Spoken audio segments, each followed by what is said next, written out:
super excited because I'm about to use this 9-inch mold, it's a cake pan, to create the largest casting that I've ever done.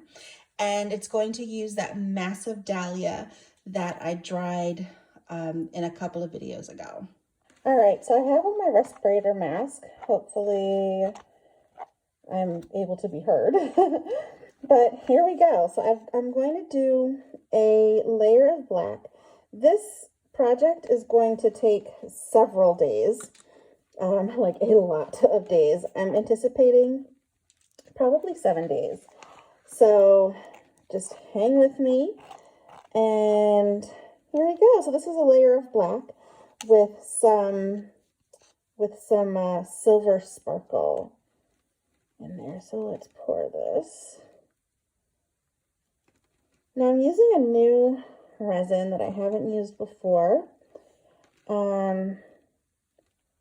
It seems to have a lot of bubbles, so I don't know if it's the resin, if it's the temperature, or what. So hopefully this comes out okay. So this resin that I'm using isn't a deep pour. So that's another reason why this is going to take several days, because this is a very large mold and I can only do, because of the temperature, I can do up to a 1/2 inch at a time. So, okay, I think this needs some more, this needs some more resin. But I love this wavy design. I think that's going to be super cool and unique. So I don't want a huge first layer. I just want enough to coat the back. And most of these other layers are going to be clear with probably some glitter, because glitter. And I got this idea from another resin YouTuber, and I will tag her in this when it's finished. And oh my gosh, I just realized I think she used black too. Oh, well, hopefully she thinks that imitation is the sincerest form of flattery.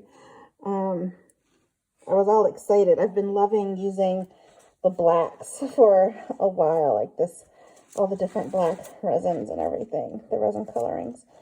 So I have a lot of pieces that I've done black backings. So I want to let this sit for probably 15 or 20 minutes.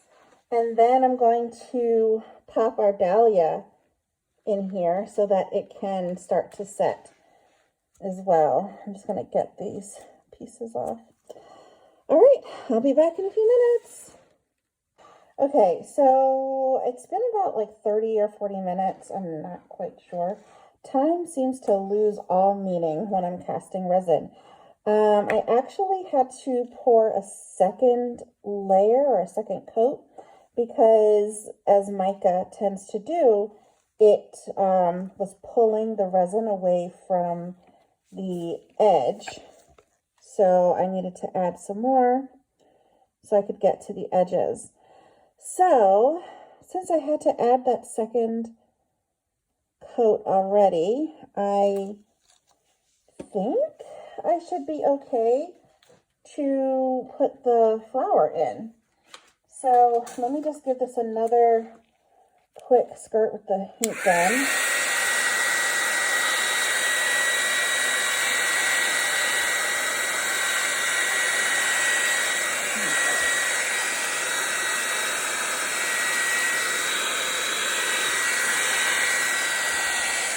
Okay, so all right, now it's time for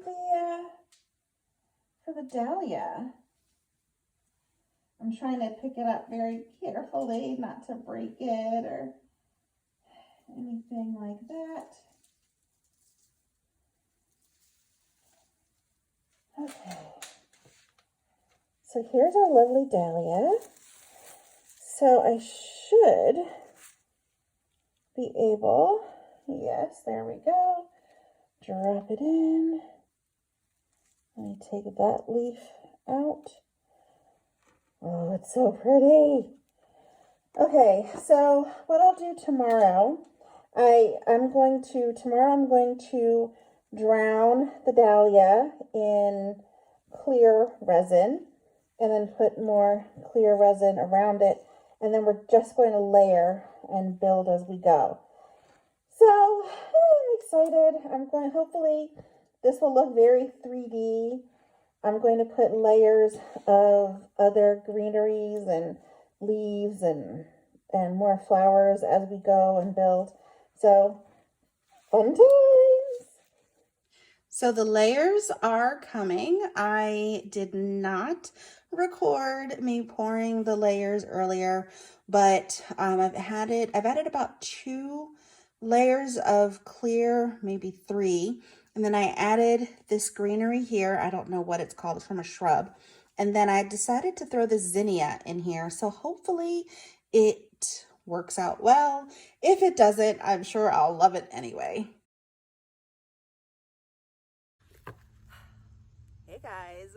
So it is time to finally take this puppy out of this massive mold. Now, it feels like it's been a year since I started this project. Now, you guys don't know me well yet, but I have 0 patience.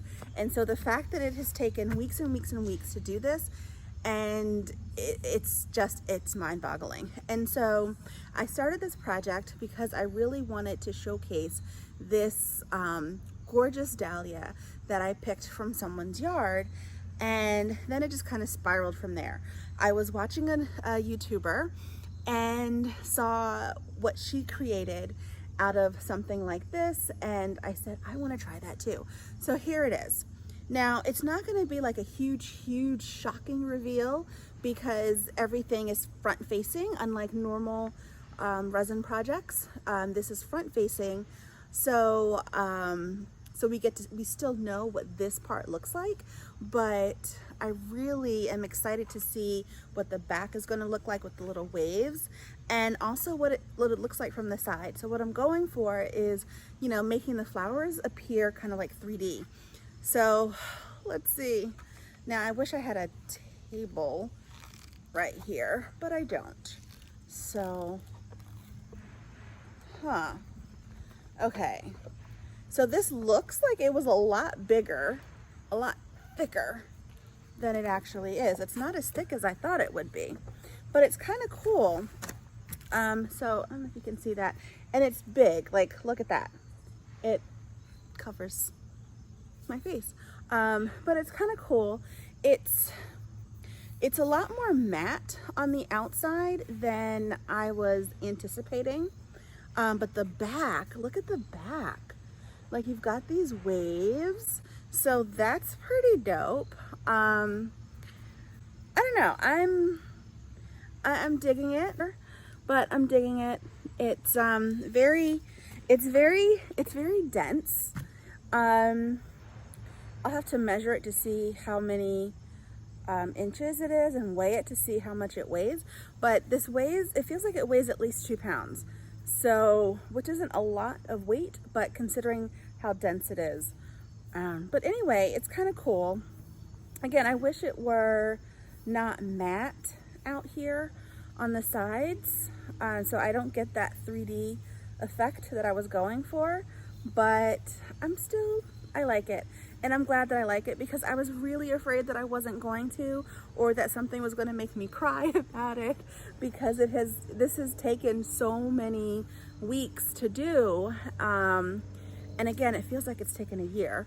I know it hasn't, but it just feels like a really, really long time. This probably took about 30 ounces of resin.